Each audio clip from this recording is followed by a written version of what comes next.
Mga driver at konduktor ng bus sa ilang terminal sa Hilagang Luzon sumailalim sa surprise drug testing. Tutukan sa report ni CJ Turida.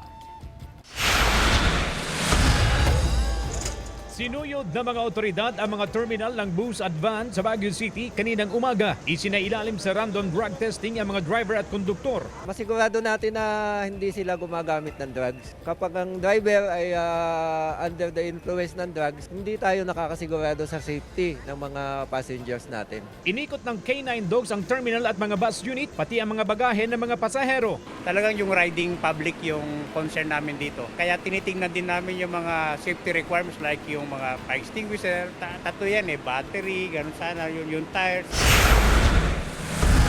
Nagsagawa rin ng surprise drug testing ang PIDEA Regional Office 1 sa mga bus driver at konduktor sa Vigan City Central Terminal at sa Ilocos Sur kahapon. Katuwang ng PIDEA ang LTO Regional Office 1, Regional Highway Patrol Unit 1 at Vigan City Police Station sa aktibidad. Sa kabuuang 70 mga driver at konduktor na sumailalim sa drug testing, 2 ang nagpositibo sa initial screening. Dadaan pa sila sa confirmatory testing at drug dependency examination. At kung mapatutunayan na gumagamit sila ng illegal na droga, i-revoke ng LTO ang kanilang mga lisensya. Bukod sa drug testing, nagsagawa rin ng sweeping operation sa mismong terminal, mga bus at bagahe ng mga pasahero upang matiyak na walang nagpupuslit ng illegal na droga. Hinigpitan din ng LTO ang road safety advocacy ngayong undas. Para masigurado natin yung kaligtasan ng ating mga mananakay at gumagamit ng ating kakalsadahan. Alerto naman daw ang mga tsuper sa kanilang mga biyahe ngayong undas. Dapat yung kondisyon yung katawan ng driver, tapos yung kondisyon din yung